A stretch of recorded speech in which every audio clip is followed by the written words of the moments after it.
Good Okay. morning, everyone. My name is Carolyn Lancaster.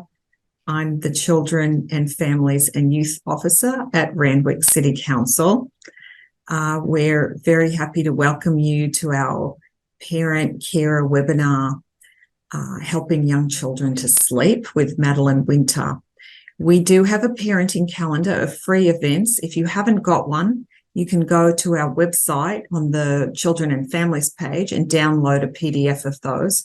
But there is every month, there's such a range of free parenting care events, some of them especially for dads, some of them for speakers of other languages. There's free infant first aid. So there's some really great classes on that. And that comes out at twice a year. And maybe I'll send a copy to Madeleine to send out after when we send out the video too. Unless you don't have one, Madeleine, I'll send you one out. So I just want to welcome you. We've got a lot to cover today, so I'm going to hand you over to Madeleine. The last part of the webinar will be Q&A. So there is the chat function down at the bottom or wherever it is on your screen. Feel free to write your questions in there as the webinar goes. It's not going to bother anyone if you write questions down. Then I'll be coming back in and asking Madeleine the questions towards the end of the webinar before 11:30. So bring all your questions, and thank you so much for joining, and I will turn you over to Madeleine. Thank you, Madeleine.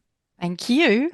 And just to say to people, I'm not sure what's on the bottom of your screens, but the Q&A function is the one that works best. So it's on mine, it's got chat and Q&A. Use the Q&A and that'll get to us. So welcome. I'm really pleased to be here. Helping young children sleep. It's time for bed now. And this is a workshop for parents of children aged from about 12 months through to 12 years, though I must say the issues change considerably as children head into those later years of early childhood and heading into adolescence. So we might get to talk about that a little. So you're on silent as one is in a webinar, and Carolyn's my assistant. Questions at the end with the Q&A function, which is on your menu bar. And before we go very far, I'd like to acknowledge the Indigenous people of the country on which I'm sitting and working, and they're the Wongal people of the Eora Nation.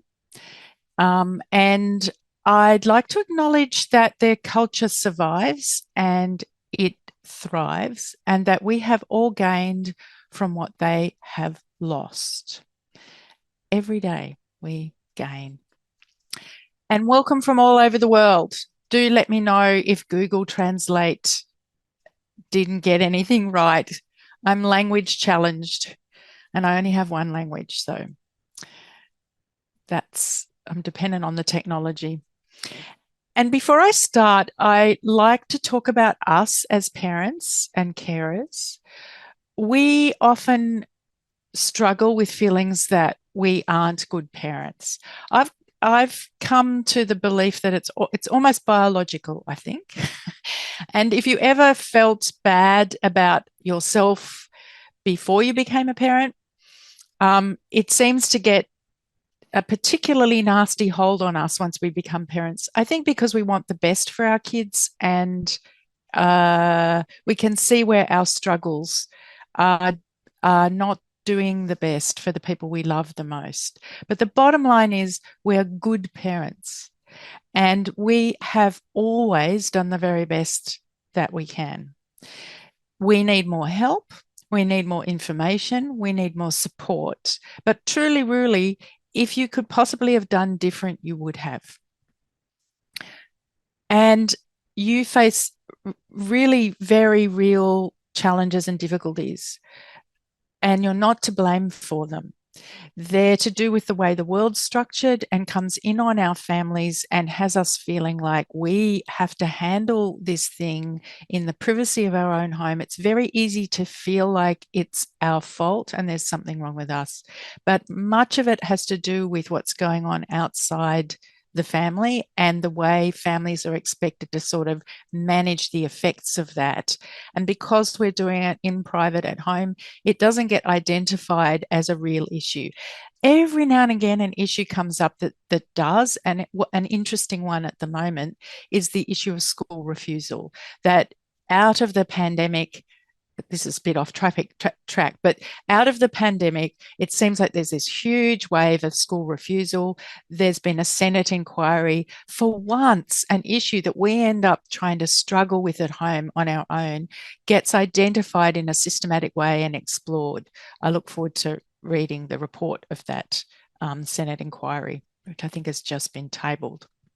Anyway, you're a good parent, you have real struggles, and good news, someday you will get a full night's sleep, I promise. And here's my dear husband, who I actually think this was the nighttime. This is the effect that this particular couch has on him. But anyway, I think it's quite cute. It's our friend's couch. That's what he goes over to our friend's house to do, is sit on their couch and go to sleep. After, as Carolyn has said, there'll be a recording of the webinar, and we'll also send out some links and to resources. I have a web page that's got various bits and pieces of information, and I love to talk to you. You'll get some things today that may make sense. You may get some things today that don't make much sense, but all of it needs to make sense in the context of your relationship with your child. And one of the things about this approach is that they're broad principles, but it's basically very flexible. And we need sometimes to think together with someone about, okay, given this and this and this, what is it that we need to do now? And you do that, and then there's the next bit you need to figure out. And I don't think any parent should ever be on their own trying to do that. So do get in touch. Some of you have said that you'd like to, and I've sent you some links, but do feel free to take up that time where we can work out how I might be able to help, and where there are send you straight to some resources so you don't have to waste your time. And we, along with feeling bad and not as good a parent as we would like, we make mistakes with the best of intentions. And this little duck set out on her day probably with a plan, but she encountered something that she hadn't expected, and it had consequences that were a little dire. I hope that your mistakes are not quite so dire as this, but basically my aim is to help you avoid those and recover from them. And in particular, we're very programmed to try and avoid trouble, but these tools provide wonderful support to you in the process of repairing and recovering when something's gone wrong. Ultimately, you really just don't have control over what happens largely. There's things you can help. It's good to keep a lookout to make sure your kids are safe one way or another, however that is showing up today. But the issue we really need to focus on is how can we get things back on track. And hand in hand, who I'll talk about in a minute, which is the approach I work with, provides really very reliable tools for getting things back on track. Just a little about me. I have done many different things. I was an office manager. I did an apprenticeship as a carpenter in my mid-30s. I should have been having babies. I think I've been a community organizer, and then I had a child quite late, but way better late than never. And in all of that, I had come across hand-in-hand parenting way before I was a parent, and I've been using these tools for at least 30 years. And when my daughter was born, the thing that inspired me to start working with other parents was that these tools which I had used, I'd worked with other people's families, they made sense in some way that they hadn't made sense before, because she just responded in ways that worked to what we were doing, and she knew what to do. She didn't have to come to a webinar to figure out how to recover from the things that were troubling her, for instance. So it confirmed my experience with this approach. And the other thing is that you really quickly start connecting with parents, and it's become a really great way to connect with other parents, which we need to do. So, okay. A little bit about hand-in-hand parenting. It was developed in the US. There are now trained instructors all over the world, and it is a framework that provides you with a very flexible way of approaching whatever the problem is in your parenting, based on giving you tools to judge the degree of connection that there is in your relationship with your child. Connection is the thing that greases the wheels of family life. And when there's not enough connection, then really there's not much to be done except figure out how to boost that. Once you've got that in good shape, you can start to look at what you might call correction or setting limits. Setting limits is an inevitable part of the process of parenting. There's no avoiding it. It's necessary. But you need to have made an assessment of where you're at, where your child's at, where your family's at, how connected everybody is, and work on whichever piece is the bit that's going to make a difference this time as part of the overall project. And in order to do that work, you need support. And we teach a listening tool, which I'll talk about briefly today, called Listening Partnerships, where adults can set up listening relationships with each other to give each other support to think through the challenges of parenting, but we structure it very carefully so that it's not a place where you have to listen to someone's advice or opinion about your situation, but you get someone's attention to help you work through whatever's going on. And especially around sleep. By the time we get to a webinar like this, I'm guessing that you're already pretty stressed, and we actually need to tackle that upfront, because it's not a good place from which to be trying to get things into a better place. So what I want to do today is talk about sleep in young children. I want us to understand the project a little. It's actually quite complex, and it's got a lot of different layers, and I'm not going to be able to talk about the specifics probably of any much, but I can give you a general picture. So sleep issues are developmental. They depend on how old our child is and where they're at in life. They're also very connected to emotional issues that our children are carrying around. And there are a number of different kinds of sleep challenge which will need to be tackled slightly differently. And then the second thing I want to do is give you a couple of tools for building connection and setting limits, and a chance to think about how you might build some support for yourself. The tools, I'll be able to talk about them in not a huge amount of detail, and it will be worth your while to go find some more information about them, and you're welcome to get in touch with me to do that. Before we get into the detail, what I want to communicate very clearly is that every family is different, and there is no right or correct way for the sleeping arrangements to be organised in your household. I will talk a little bit later about it, but I'm a great fan of musical beds. I think that the first challenge is just to get the physical environment so that it's possible for everyone to get a decent sleep.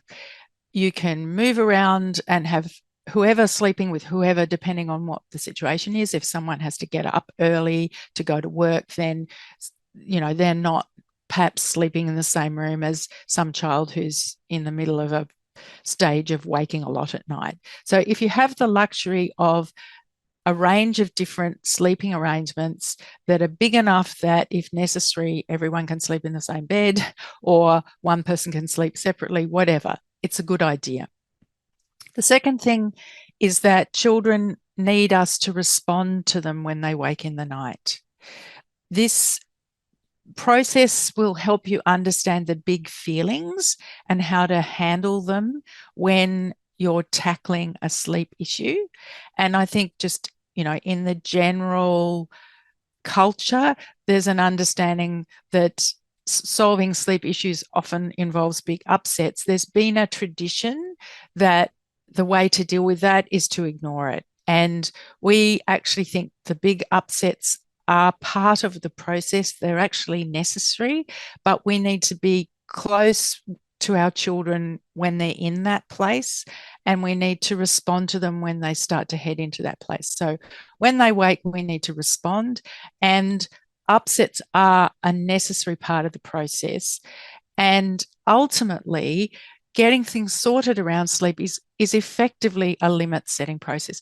I'd have to say the longer that I work with this approach, the clearer it is to me that really anything that needs to go a certain way is a limit setting process. There's really nothing wrong with limits at all.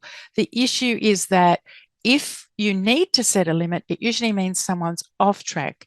They're usually off track because they've got feelings. And when you set the limit, the feelings will come to the surface. And that's where you need some tools to handle them. And you need some tools to set things up well beforehand so that that goes well.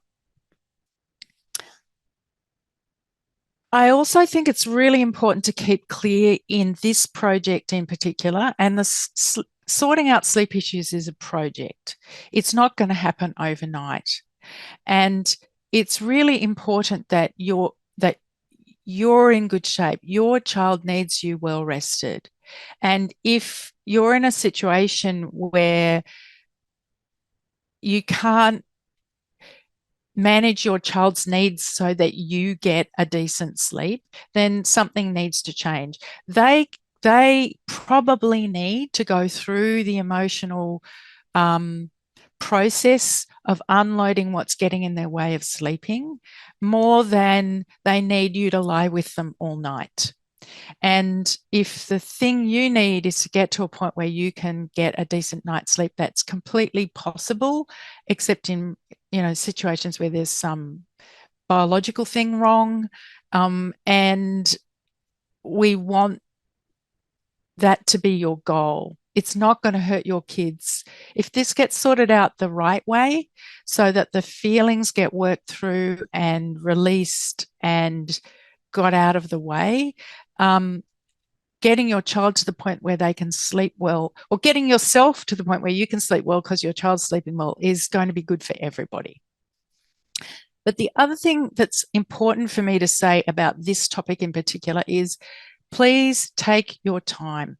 I've done this talk and then got a call the next week from someone who just basically tried to implement this approach cold turkey in a hurry, and it went very badly.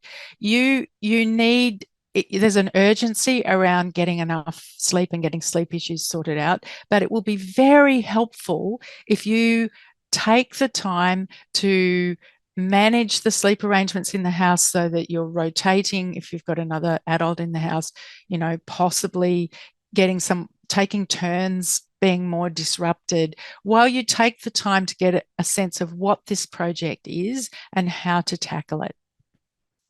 It's worth doing that. And yes, the other thing to say is that we're all here presumably because there's some issues around sleep in your household that you're wanting to sort out, but they turn out to be a range of slightly different issues. They'll depend on how old your child is. The issues around infants and sleep is a different one, and I'm not actually going to talk about really young sleep in really young children. Basically, up until at least 4 months, maybe 6 months, little ones don't get to be able to eat enough that they don't have to wake up in the night to be fed. So trying to implement some kind of sleep change at that point in their development is, you may need to do it for for urgent medical reasons or something, but it's not something I'm going to talk about here, because I think in general, that's just a phase that we're going to just need to work around with our little ones. But there's challenges for some kids who have trouble getting to sleep. Sometimes those children also wake up in the night. Sometimes some kids get to sleep okay, but they're night wakers. There's the issue of children who are older than very little, who are still night nursing. And there's a project that can be undertaken around weaning at least at night. I'm really, really, really happy when people get to me before they've done that, because the feelings of connection and attachment and around feelings of separation that can be worked through in a weaning project at night are really worth taking your time to do, because those feelings will be getting in your child's way in other places. So going cold turkey at night, you can do that, but you've kind of missed an opportunity to work through a bunch of feelings that will be holding your child up in other ways. Nap time's another issue. Mostly, I think we hang on to it longer than it makes sense, but sometimes we don't have control over it. But anyway, issues about sleeping in the daytime are another set of issues. Fundamentally, though, the issues that stop our children from sleeping well and sleeping in a way that works for the family, underneath them is what we would call an emotional project. It's a bunch of feelings that turn up repeatedly and turn up predictably and drive their behavior off track. They tend to be in the category of fears, and when that's heavier, you'll probably find children are waking up with night terrors, and bedwetting is also a sign sometimes that a child is carrying a bigger load of fear in their emotional backpack than is good for them. So I generally can recommend hand-in-hand short online courses, but the one about sleep, I've worked through it several times, but in preparation for this webinar, I thought I'll listen to it again, and it really is helpful. I would highly recommend that you take a look at it. It walks through resolving a range of children's issues around sleep. It tackles the issue of how children's emotions work, how that's connected to the project of setting limits. It talks about how to handle sadness and crying, how to deal with fears when they come up. It talks about anger and managing tantrums. And it'll give you a lot more information about the listening tools that I talk about in this webinar. It really is good. And I recommend, if you do purchase it, try and listen to it just as audio. It comes as video. They're chunked. There's about 3 hours altogether, divided into 3 broad classes. The videos are chunked into 5 or 10-minute segments. So you can just work with it segment by segment. But I actually like to listen to it as audio and just get through the whole thing so you get a picture, and then come back to the bit that you need to get more in your head. And as I said before, you're always welcome to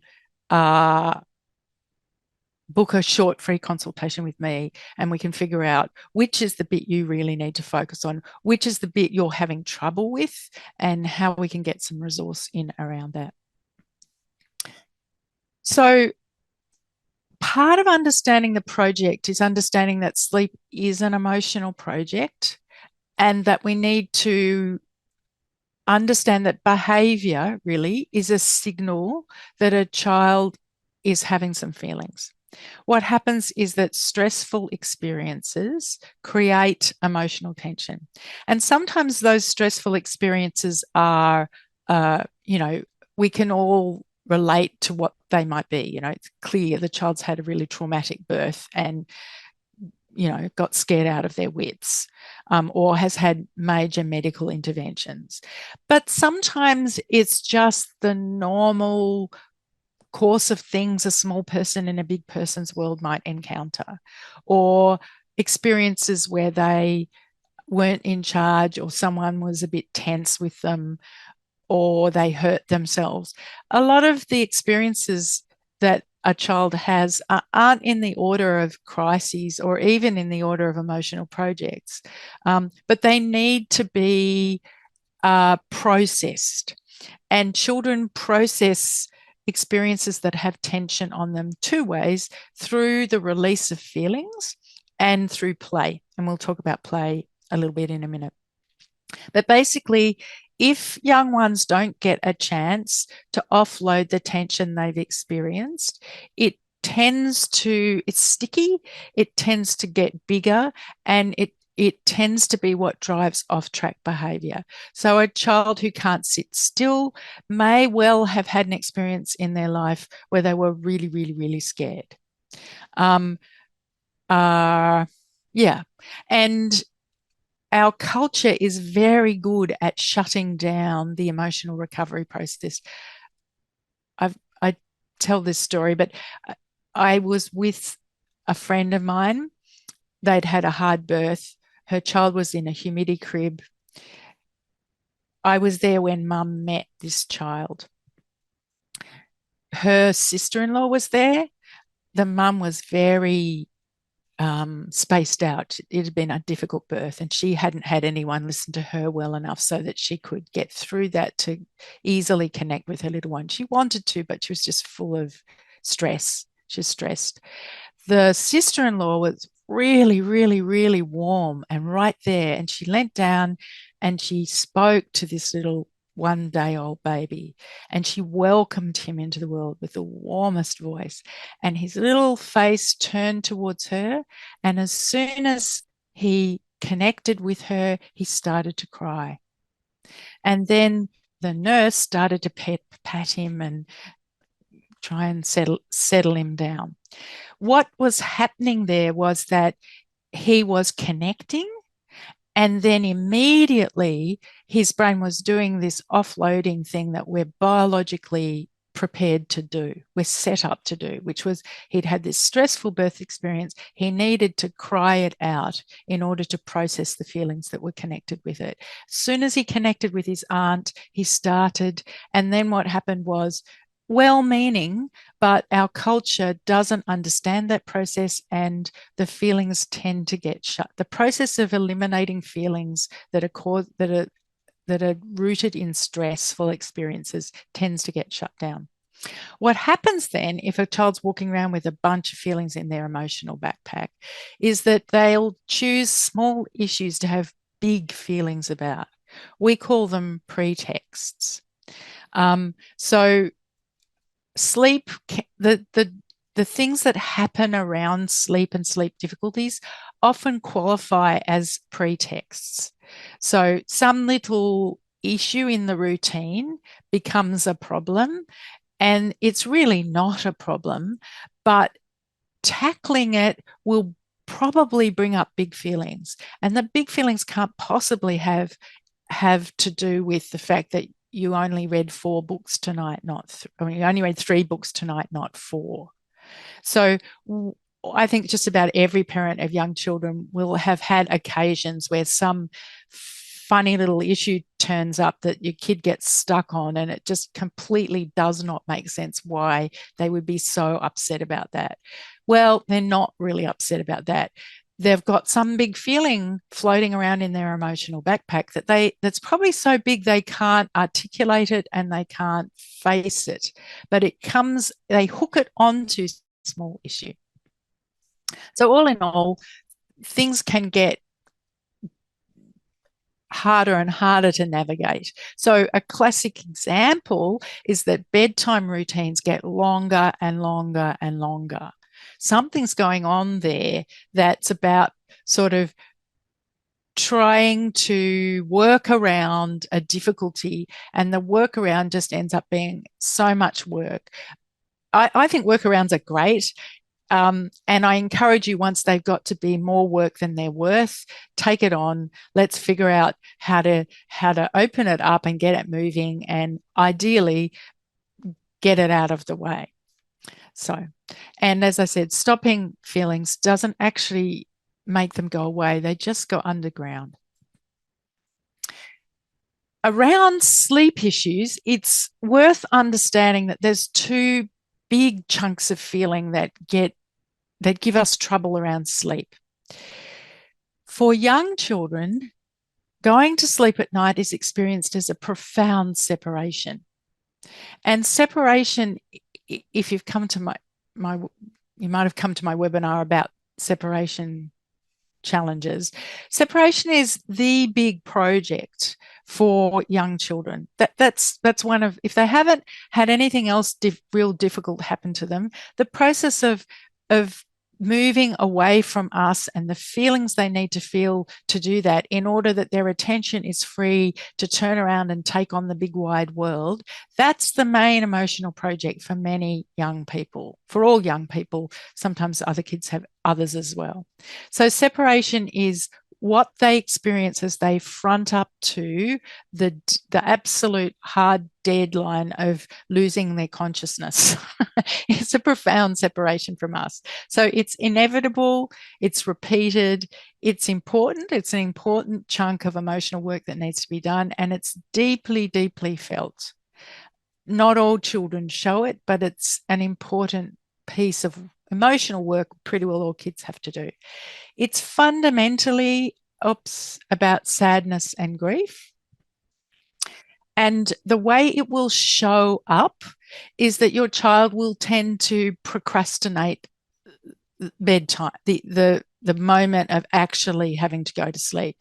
So the bedtime routine gets more and more complex, and more things get added to it, and it goes on longer and longer, and you're getting nuttier and nuttier as you think about how late the evenings get. So fundamentally, the off-track behavior is them putting it off, just another story, or nothing is quite right, or things have to be just right, or anyway, the upshot of it is it gets longer and longer. And at some point, you just need to calmly and confidently cut it short. And we'll talk about that in a minute. But just to reiterate, that is a limit setting exercise. Cutting it short when a child wants to head in a certain direction, which is do another story so that they don't have to actually separate from you, and you figure out how to bring a limit there and say, no, we're not gonna have another story, sweetheart. That's a limit.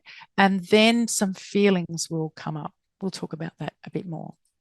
Secondly, the other big thing that happens around sleep is that when we are asleep, the part of our mind that keeps everything organized and under control and in perspective is offline. And feelings that we manage to keep under control during the day tend to bubble up. So those are generally in the category of fears and worries, I have to say, as a 60-year-old. It's not just little children who have trouble with this. So what that will do is drive a child to wake up. It'll pull a child out of sleep.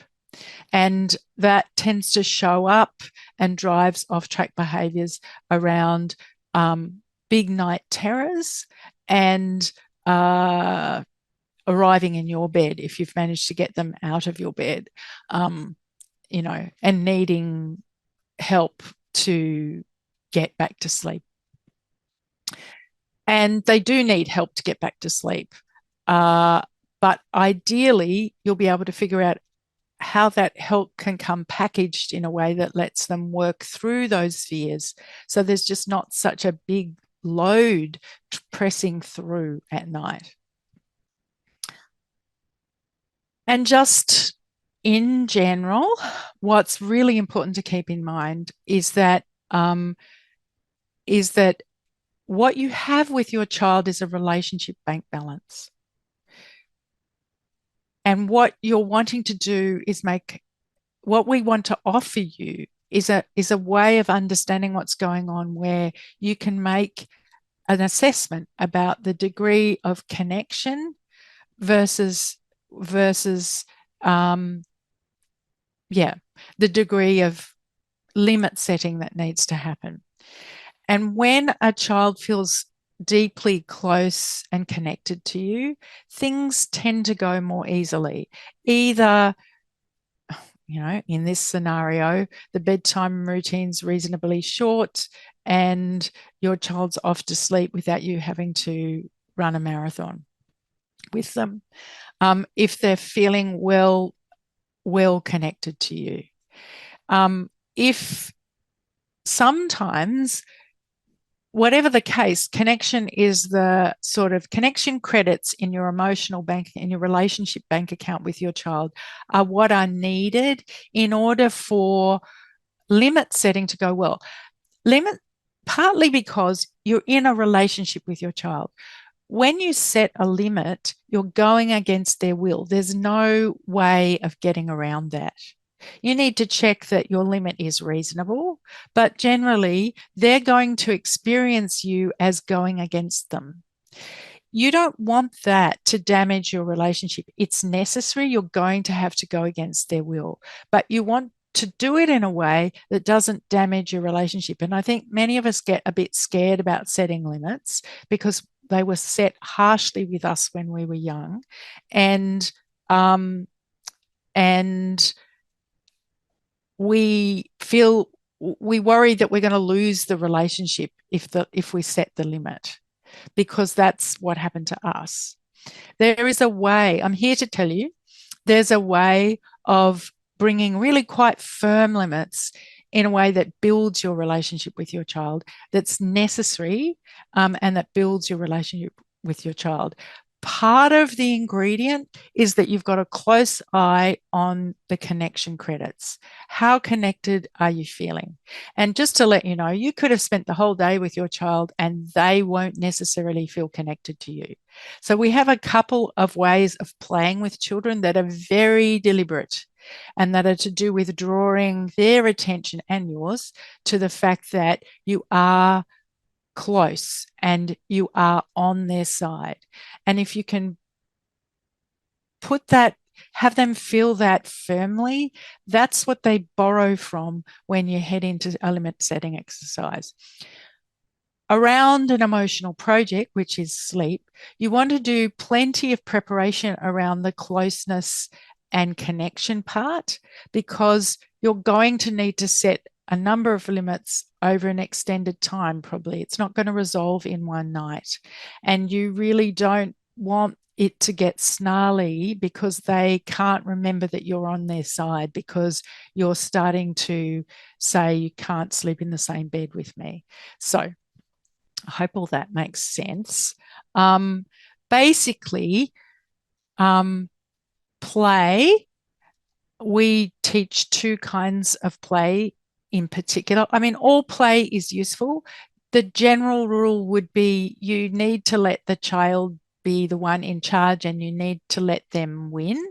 But within that, all hanging out with kids is useful. But there's two ways of playing that are particularly powerful. I won't get to talk about my most favorite one, special time, much at all today. If we have time on the end, I will. That's a timed, announced playtime that is one adult to one child, and the child gets to choose what to do. It's incredibly powerful for having a child feel that you've seen them and that you're on their side, and it loosens up the whole limit setting exercise profoundly. What I want to talk about in more detail today is the second tool of play listening. And the reason I want to talk about play listening is because fear is one of the big issues around sleep. And fear has a very serious tone. So finding ways that are playful and light-hearted in their tone and connecting in their approach which is what play listening is very, very, very powerful for countering and resolving feelings of fear. Very heavy fears probably can't be resolved just with play listening, but play listening can go a long way. Play listening is going to be your connecting tool of choice around issues to do with sleep. So there's building emotional safety through play, and then there's basically, which is putting deposits in your relationship bank account. And then there's setting limits, which is really taking withdrawals out of your relationship bank account. So those setting limits around bedtime issues might look like, it's bedtime now, honey. That's the last story, sweetheart. I'm going to leave now. You can sleep in your own bed. So limit setting has a number of layers. Those all could be the final limit that you're going to hold, or they could be the very beginning of the process where you announce something and are interested to hear what feelings your child has about it. But we'll get to talk a little bit more about that. But anyway, all of this goes better when you've got plenty of credit connections deposited in your relationship bank account. So that's never a waste of time to focus on. And, you know, if you had a couple of weeks while you figure out what this sleep bedtime challenge is, then you would not be wasting your time to do plenty of play listening. And if you can figure out how to make it work, special time. The other thing to understand about this process is that there is no way of getting through it without some upset. And I'd be personally a little worried if there was no upset anywhere in any of this. Going to sleep, as I said, is really quite a big deal for little ones. Fronting up to separation from you is a big deal for little ones. Having the general or more dramatic fears that a child's accumulate bubble up and invade your mind while you're asleep, that's a big deal. And in order to work through those things, there are going to need to be upsets. There's nothing wrong with upsets. You need to know how to handle them, but they're not a sign of defiance. They're a sign of healing. So just to get you prepared, there will be tears. And your child needs you to, the phrase we use is, your child needs you to anchor them through that storm of big feelings. Leaving a child alone to be upset isn't useful. It may be what you need to do if you've lost the plot. As soon as you lose the plot, my recommendation is change this, do something else. Go watch the TV together, go and sleep in the same bed together, whatever it is that gets you to a place where you are able to be reasonable if you've hit a spot where you're not. But aside from that, it's going to be, there will be rough moments.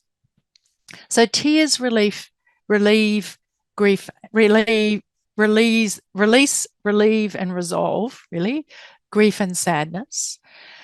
Laughter is very connecting. It's double-barreled, but it also heals lighter fears. It's why people laugh about socially sort of uncomfortable jokes. It's how we manage feelings of embarrassment. And little ones have got a lot of lighter fears to process in order to keep bravely going forth into the world, because there's just a million different things they're going to meet each day that they know nothing about and have no previous experience of. And that can be a little frightening, and they need somewhere to process those. So kids know this, and I'm sure many of you will have had sort of laugh fests in the back of the car about things you can't really understand why the kids think they're funny. That's really kids knowing how to use each other to just get a good laugh. sometimes the offloading of feeling trips into something that can be a little more alarming for us. It can involve sweating. A child may need to struggle. They may shake. They may make loud noises. And that's how human beings release heavier feelings. And there may be a place where that pops up, and it's good for you to know that you just need to hang in there and keep things safe. When our children are in that place, they're actually not able to take care of things. So we need to be the safety manager when a child's in that place. But there's actually nothing wrong with that kind of upset. One of the problems is that mostly we got shut down, like my friend's little baby trying to recover from just the normal stress of getting born. Well-meaning people worrying that the crying is in fact the hurt, and they stop the crying. So we've had a lot of that. And when our children get volatile and show big upsets, it actually reminds us of our own feelings. So, yeah, it can be tricky to hang in there with a young one and keep a warm perspective on things. So, what to do about sleep challenges? I have several steps. We need to prepare. We need to understand what the problem is. We need to get support, logistical support sometimes. We need to get emotional support for ourselves as well. It can be challenging. The logistical support might be that you've got a weaning process at night to happen. A child's not going to be happy about that. And you may need somewhere to be awake in the night with your child who needs to be very sad about not being fed for that particular feed, so that it doesn't wake everyone up. So it's good to have a plan. It's important to focus on building connection and putting connection credits in your relationship bank account as a preparation and through the whole process. And we use play to do that. Once you've done that, you're ready to set a limit. And we do this in a layered way.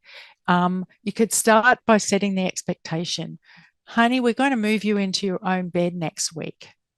And then when it comes to the time, you might propose, tonight you're going to sleep in your own bed, sweetheart. You won't necessarily get there. In fact, you probably won't get there.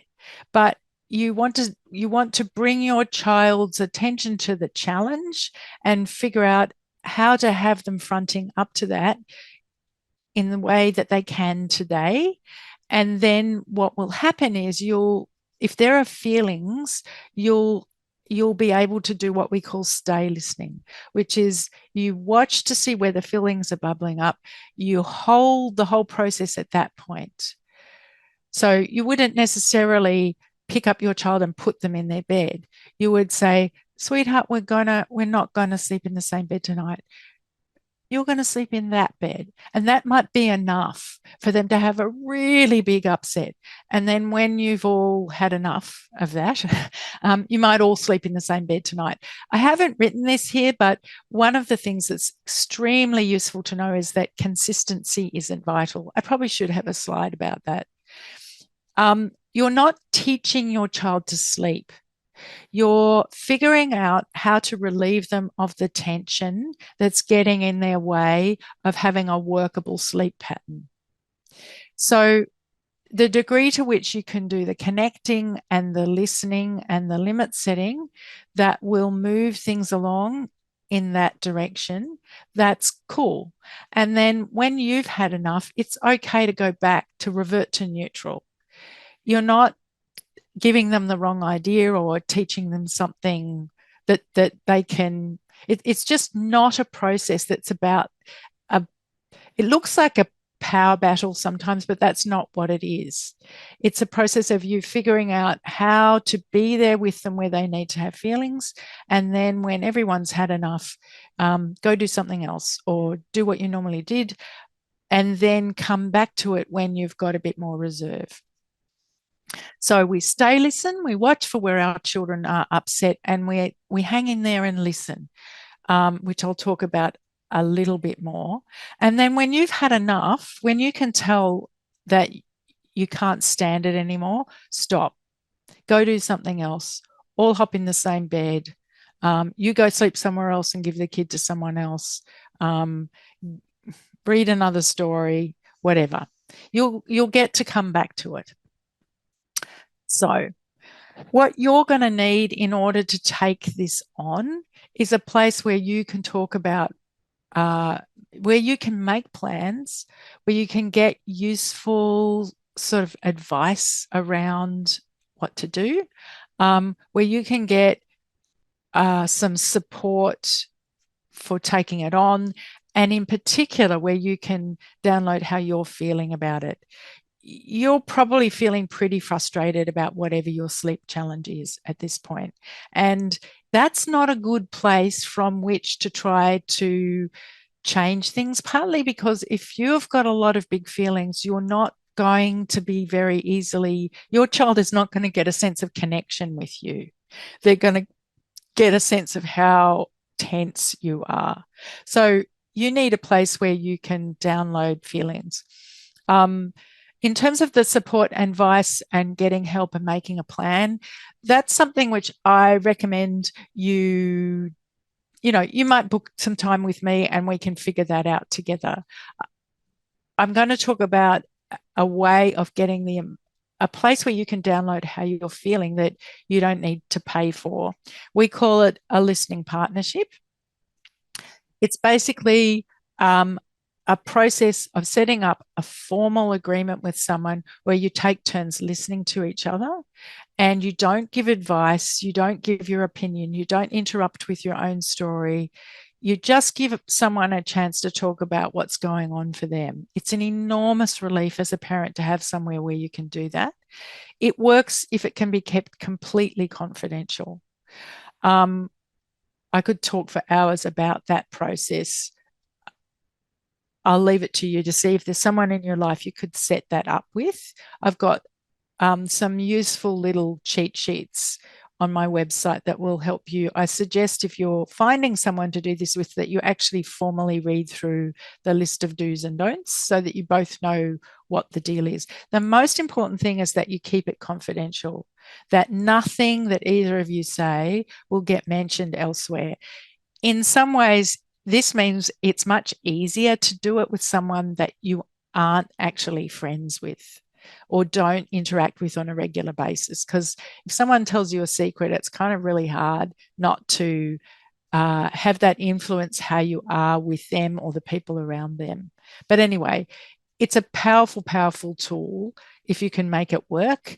And I just leave it there as a possibility for you. And the things that we might need to work through if we got a chance to be listened to would be how we're feeling about our child's sleep troubles, what memories we have of our own bedtime when we were little. We are constantly going back to find out what we know, and our children are this constant process of reminding us of our own childhoods, and that sometimes confuses us quite badly. We sometimes aren't, our brains aren't that great, and we have trouble actually noticing that the situation in front of us is different from the situation as it was when we were young. So it's good for us to talk about that because it unlinks it to a certain extent. I think there's also plenty of things we could tell someone about how we feel when our children are upset. It's quite distressing sometimes. Children feel things very deeply, and they're born with an innate capacity to offload that so they can get on with having a great life. And we didn't get to do that as young people. We're carrying around a whole lot of upset. We also just so want the best for our children. It can sometimes just be heartbreaking having to work through with them how deeply they feel about something. We just wish it wasn't so hard for them. The reality is, if we can help them through those feelings, they'll actually function better, and you'll have a perkier, brighter, happier child on the other side of it. And if you get to have that experience through listening to a child's upsets, it's very reassuring. Oh, okay, this hard thing of listening to this child actually is what needs to happen, and they're going to be working better once they're on the other side of it. And the other thing that we can spend some time in listening partnerships doing is planning for what we're going to do when things get difficult. Often difficulties are predictable. So maybe the whole issue around afternoon nap is a predictable difficulty, and we often hope it's going to be different this time than it ever was before. And we disempower ourselves there. It's better that we front up to which points of the routine are reliably difficult, and then get to think about how we can loosen that up so that if there's some feelings underneath that are driving the difficulty, they can be brought up to the surface in a way that is safe for the child and we feel confident about and processed and got rid of. So if you've got a point in your routine that's regularly difficult, it's definitely something worth putting some attention on with a generous listener, and figuring out, partly often it's just about noticing that it's happening regularly. And then you've got a chance of preparing for it. So we've prepared. You've gotten a bit of emotional support. You've got a plan. The next piece that we need to do is play. So we talk about time in for children. Time out is listening partnerships for grown-ups, basically. Time out is what you need to do when you're about to kill somebody. Great for you to leave the room, even if it's upsetting for the child. If you're that upset, it's important for you to get yourself where you can't do any harm. But generally, children who are off track and showing us that they're in trouble somehow, that they're not functioning well, they actually need to be connected with. They need time in. And sometimes the connection itself is enough to move things along in a workable direction. And the thing I'm going to talk about is, we call it play listening. It's laughter-filled rough play and affection games. I'm going to say, generally, in very general terms, dads seem to be more relaxed with this than mums, but we can all learn to do it. And there are two challenges. One is for a group of us to notice that there's an opportunity to get things laughing and step outside of our own sense of weariness enough to promote that kind of play. And on the other side, there's the challenge of, once you've headed into that kind of play, making sure that it stays safe.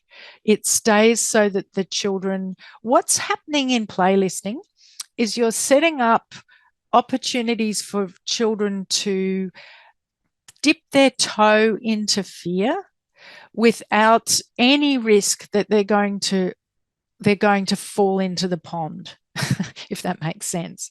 So the situation is actually safe, but there's enough possibility of scariness there that they can feel the feeling. That's a healing spot. That's actually the spot most people need to figure out how to get into in order to heal. We need to actually be safe. So a classic example, for instance, of that is when you're pushing children on a swing. And sometimes when you push children on a swing, especially if you're a bit silly around it, they'll laugh and laugh and laugh. And the swing gets higher and higher, and they laugh and laugh and laugh as it gets higher. They're safe. They're not going to fall off the swing. You're in charge.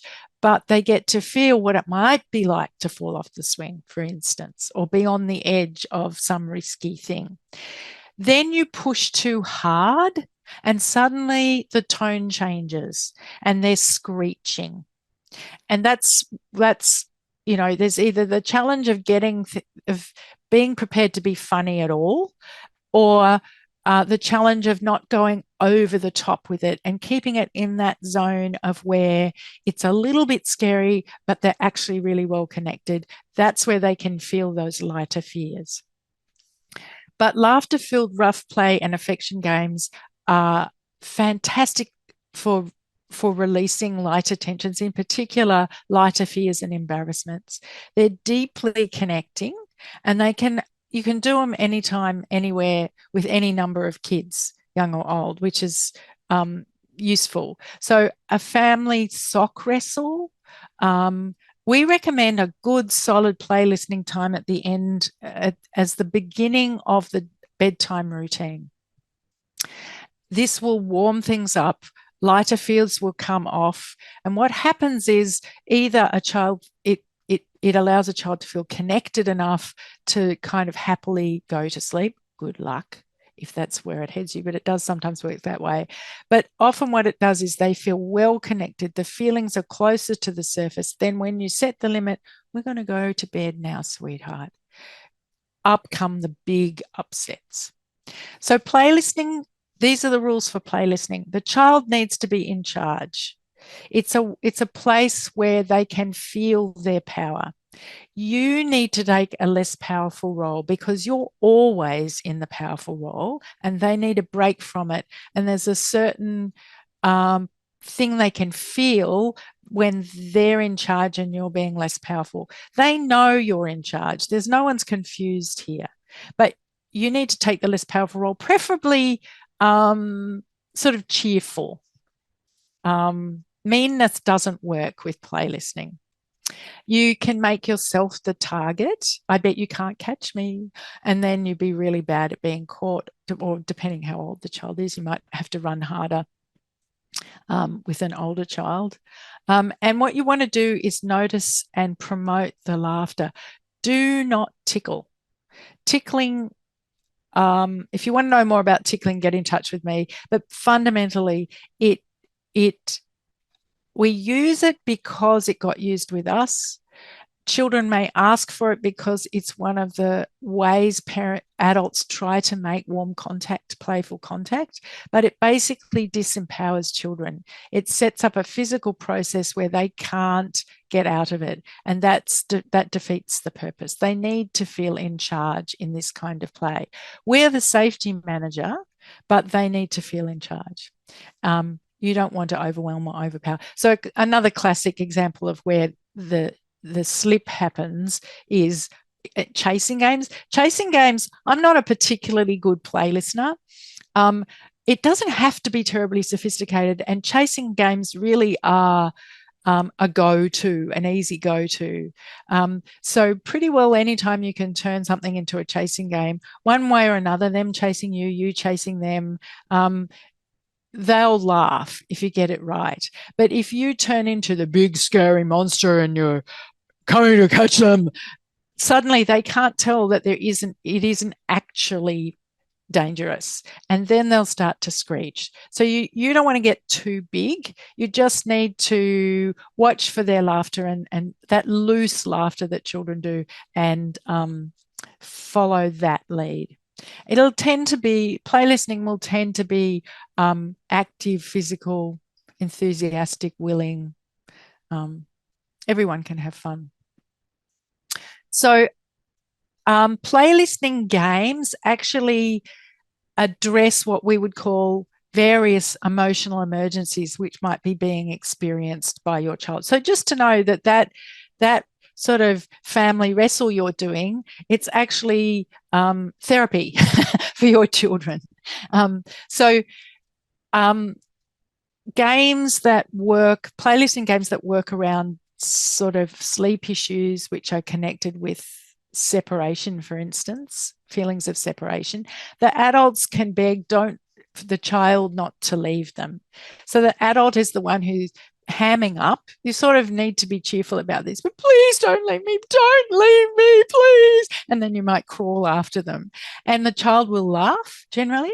And what's being worked on there is a sense of separation and how hard it is to separate, and the way that most separations are determined by us, and that children don't actually get to choose much when it is that the separation is going to happen.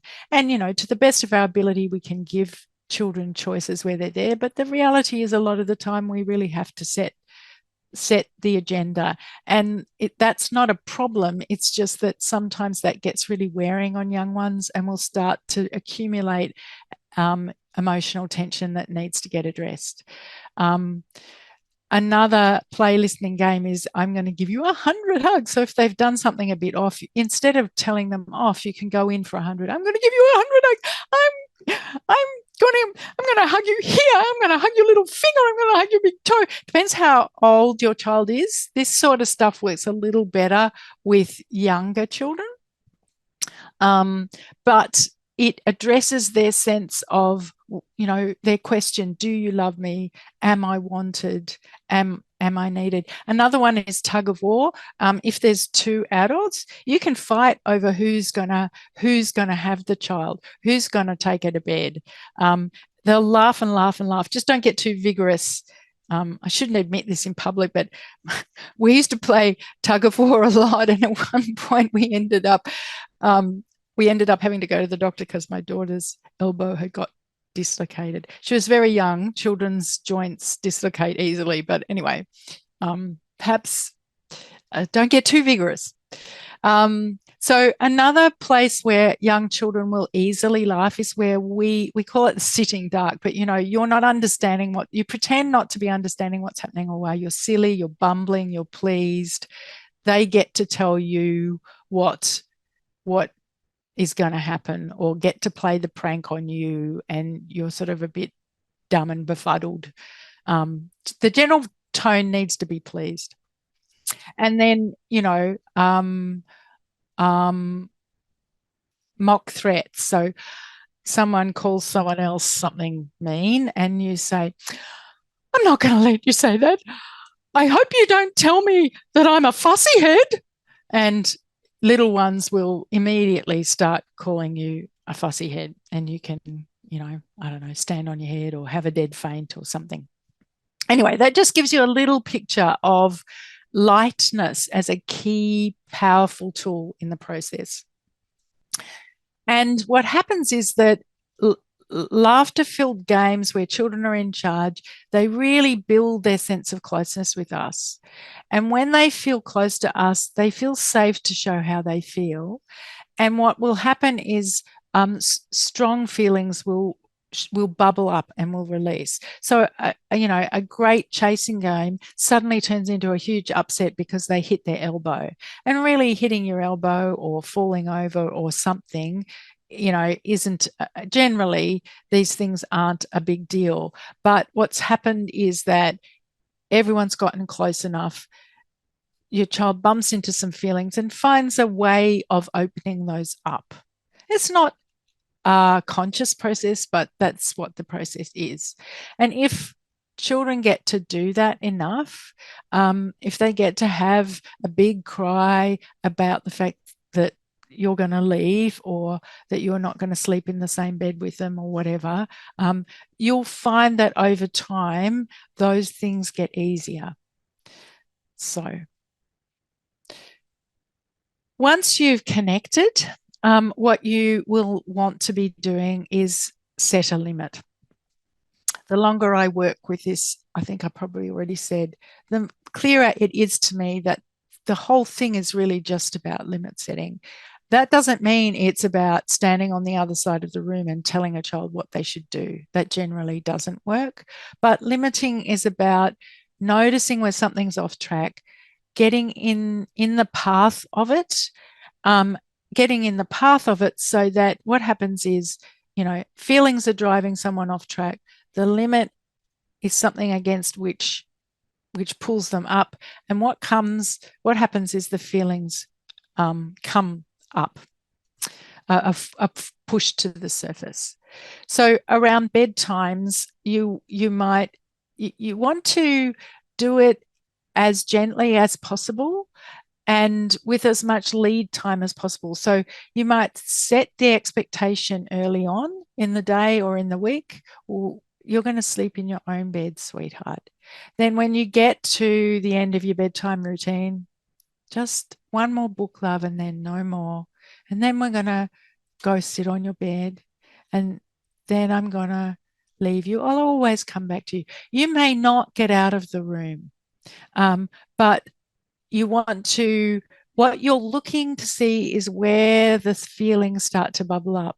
And you don't need to go further than that. You just want to try and set this limit up, however it looks today, that brings your child up against the sadness they feel about being away from you. And then you might need to just stop and hold it at that point. You really, if you can not rush out of the room. Sometimes when you move the limit too quickly, and for instance, you leave, your child may quiet down, but generally that means that they can't feel things anymore because they've lost their sense of connection with you. So it's this fine balance of using play to build connection, using your physical presence to remind them of connection, and playing around with how much you face them up to the limit. And gradually, as you work through, there'll be layers of feeling to do with whatever the project is, whether it's sleeping in a bed on their own. And at some point, you could reasonably expect that they'll be happy to get in that bed and let you leave the room without it being a drama. And it's not because they've squashed their feelings down. It's because they've processed those feelings for now. What I would say is that sometimes you can do this chunk of work and then everything's fine for a while, and then things get tough again. And you need to expect that to happen. A child's world is changing all the time. Sometimes they shift out into a new phase developmentally, and the feelings are available again. And the way they might show up is around, say, sleep issues. So it's really not a regression. I really don't like that idea. It's just that they're available again for some reason. So we figure out a limit, and you might want to spend a bit of time with me figuring out just what the limit looks like for you at the moment, and how to stay there with it. And then, so the other thing we suggest around sleep stuff is all of those different sleep challenges, nap time, waking in the night nursing. One of the places we suggest you start first is tweaking the bedtime routine. And the first limit you might set is you would figure out what is one thing your child absolutely can't stand to be without at bedtime, whether it's the blankie, the soft toy. We would call it a dummy. I think many people in the US call it a pacifier. Another story, you lying next to them, have to have a breastfeed, et cetera, et cetera. Any one of those things, if it's rigidly held onto by the child as a condition of the next step in the routine, that's begging that's a sign that it's loaded with feelings. It's a pretext for a big lot of feelings that are making it hard for your child to get to sleep. And so your first limit might be simply to propose, we're going to sleep without blankie tonight. We're going to go to sleep without blankie. Now, you may never get blankie out of the room, or you may not get blankie out of the room for weeks, but taking your child up against the possibility of losing blankie is helping them get to the point where they can feel whatever sadness it is that's hanging around, that's getting in their way of sleeping. So you want to spend a bit more time figuring out what this project is, but the first part of it, apart from figuring out how to get lots of laughter-filled physical play going, is pick the point of your bed some point in your bedtime routine that's stuck, and tweak it, and then watch for feelings. So you'll set the expectation early. I've already talked about this. Once you get to bedtime, you'll propose the limit. You may never actually get out the door. You may never be able to move Blanky more than 3 inches away from your child before because they just, well, you may not tonight. Over time, I would think your child might be able to give up Blanky. And you just hold it. You just hold it. We're not going to have Blanky. Blanky might be right up close to them. It's just the prospect of losing Blanky that can bring up big feelings. These are golden opportunities when a child's got a really rigid thing they have to warmly and gently bring a limit around it. It's hard on a child if we haven't done enough connecting around that project, but those things are just begging for you to tweak a bit and see if there's some big feelings there. And then once we've got to the point where the feelings are available, what we want to do is listen. We move close, we make it safe, we take the time, we keep a warm tone, we use very few words. As soon as you start to try and use more than about 5 words, you'll be trying to explain something to your child. And the problem is, at that point, the part of their brain that can process information is not online. They're in an emotional process. They'll be picking up what they need from the tone. They don't need a whole lot of information.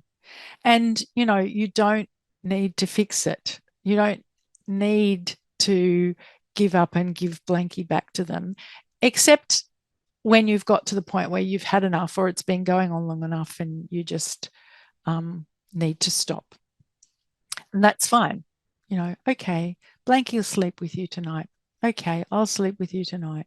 You'll get there if you're understanding how it works as a project over time. And remember that the crying and the sweating and the loud words and the struggle, they are the healing process. They're what your child needs to do to offload these feelings that are making things tight and hard. And as I said, stop when you've had enough. Do whatever you have to do to get everyone to sleep. You'll get another chance. Your child has confidence in you and they will find another opportunity for you to set a limit. And you probably need someone to listen to you after you've had a go at this, so you can process what's happened, talk about how you feel about it. That's a very helpful thing to do. So that's about all I've got time to talk about today. I don't know if there's any questions, but you can learn more. You can visit my website. As I said, I really, really recommend, especially having very recently reviewed it again, the short online course Help with Bedtime and Sleep, I think it's called. And I'll send you out some live links to that. It will really help you figure out how to take this on. And I'll also send you out a link to a page with a bit more information about the listening tools and other thoughts around young children and sleep. And feel free to book a little free consultation with me. A recording will get sent out. So that's what I've got to say today. So let's see, Karen. Yep, I'm here. We've got one question. It's from Jess. She says, thanks for an informative session, Madeleine. We have a 4-year-old daughter, who's turning 5 in December, who started having night fears in January. So for the last 9 months, we've reached a sleeping arrangement where we sit with her for 15 to 20 minutes as she listens to a kid's sleep meditation, and she goes off to sound sleep in her bed in her room. Essentially, every night she'll come into our room at some point, 11:30 p.m. to 3 a.m., and goes back to sleep again on a mattress that we've set up for her on the floor. This is working, but it's still a broken night for us most nights. I'd love to seek your advice on whether there's a way we can help her address her night fears. Yeah. I think there is. What I would say is probably the meditation. Probably what it's doing is giving her good practice in putting her mind away from the fears or whatever it is that's getting in her way. But it doesn't actually deal with the underlying emotional tension she's carrying. So she's figured out how to put everything away well enough to get to sleep. But what's happening is that the part of her mind that did that when she was awake goes offline when she's asleep, and the feelings which are still there are bubbling up at night. I reckon you should be able to shift this. I'd be looking. The first thing to do is when I send you some links, look up the thing about special time, which is one-on-one playtime that's incredibly efficient at building a child's sense that you're on their side. I always start with, you need to really focus on plumping up her sense of connection with you before you have a go at things. So do that for a bit. Figure out some family rituals around play, listening, roughhousing before bed or in the late afternoon. People worry about winding kids up before bed, but really good, vigorous play that has them very connected with us and laughing a lot actually releases the tension that gets in the way of sleeping and can really help. And then I think probably what you need to do is figure out, and you'd be giving her, I'd love to spend a little bit of time with you so you really know what your plan is. But basically, I'd be proposing that she's going to go back to her room at night when she wakes and comes into your room. And I would make that proposal way before you ever plan to implement it and let her mind get organized around it. Often we make proposals hoping that children will do what we say if we give them enough warning. The way in hand we use that kind of warning or proposal is that actually what we're wanting the child to do is work out which feelings they want to bring to us, which are the ones that are really getting snarled up on whatever this issue is. So you would propose a week before, you would bring her attention to this, when this is going to start in a week's time. You would notice to see if she gets upset. And there'll be, my guess is there'll be some, you need to prepare for some pretty full-on upsets in the middle of the night. There may not need to be that many of them, but it's good to be prepared, and it's good to think about what you're going to do with the rest of the household. She's if it's been going on for a while, she's bumping into something pretty big in the middle of the night, and she needs a hand processing it. We can do some work with children around taking advantage of little upsets in the day that can help to drain the bucket, but there's a certain set of feelings that just don't grab us except at 3 a.m. in the morning, and you may have to do some 3 a.m. work, but I'm pretty sure you could get it to the point where she's no longer troubled by that for a while. It might turn up again, but that's not a sign, as I said, of anything bad. But I think, I'd love to be in touch and help you think through how you do it, because it's doable, I reckon. Yeah. Okay, we've got another question that kind of similar. It's from Elodie. She's saying, great session. Our 2-year-old goes to bed fine. However, she wakes up screaming around 11 or 12 p.m. almost every night, distressed. We still haven't figured out what it is. We give her some water, some cuddles, but not sure how to avoid her screaming in the middle of the night. Yeah. There's a third question too, so just leave time for that, Madeleine, because we're almost at 11:30. Yeah. Oh, no, the last one is, thanks, Madeleine. This is probably our last question unless it's a quick answer. Okay. Oh, she said she'll be in touch. I think it's a similar issue. The one thing, what I would say is we may never know what it is. And we actually can get preoccupied with that. We worry that some terrible thing has happened. And maybe something has happened. But ultimately, our job is to deal with what's in front of us now, and we can kind of get a bit preoccupied with trying to work out where it's come from. I think it is important to be keeping an eye on, the general scenario in a child's life to make sure there's not something strange going on somewhere. That's our job. But most often there isn't. With a 2-year-old, I would also definitely be recommending special time as your first tool for warming things up and deepening your connection with her, partly because in special time, you let a child really spin out their story. So the way they play and the things they play will tell you, if you'll get hints, if the theme that comes up in play will give you hints.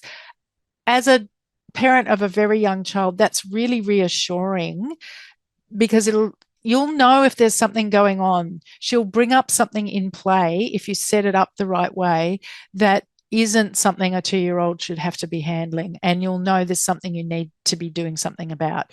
But for the time being, so it's really, special time is a kind of reassurance for you, but for the time being, you just need to figure out how to tackle the nighttime waking. And I think it's going to be about warming things up enough at the beginning,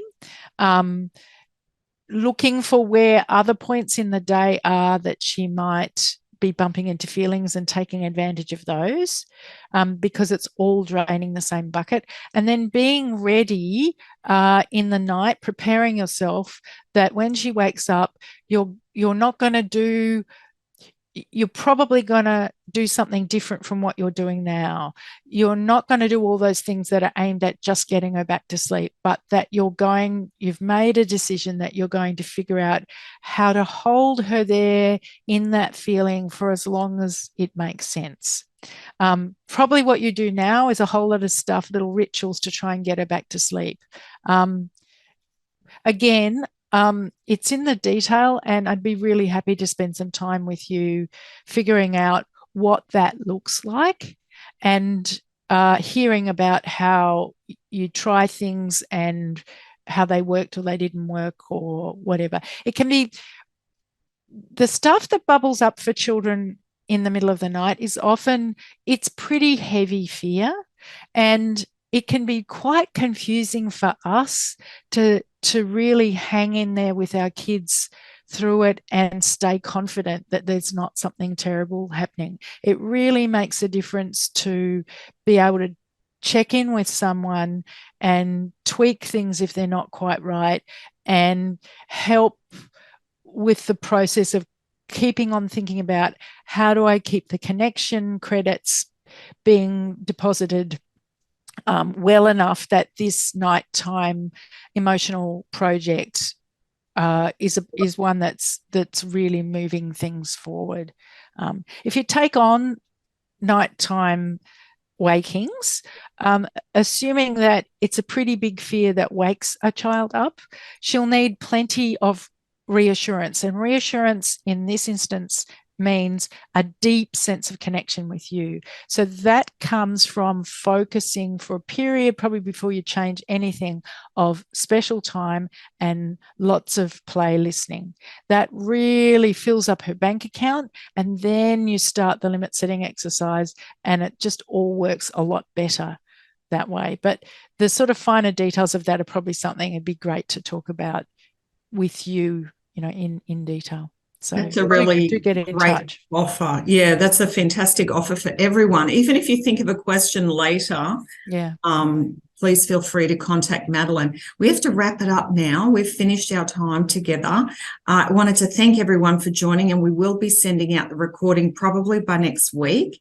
And again, feel free to contact Madeleine if you have any questions and want to take advantage of her free 20-minute consultation. Madeleine, that's always fantastic. I loved your approach, and I'm sure all of us have learned a lot out of that. So thank you very much, and I hope everyone has a wonderful day, and thanks for joining. Thank you. Thank you, lovely parents. Good on you.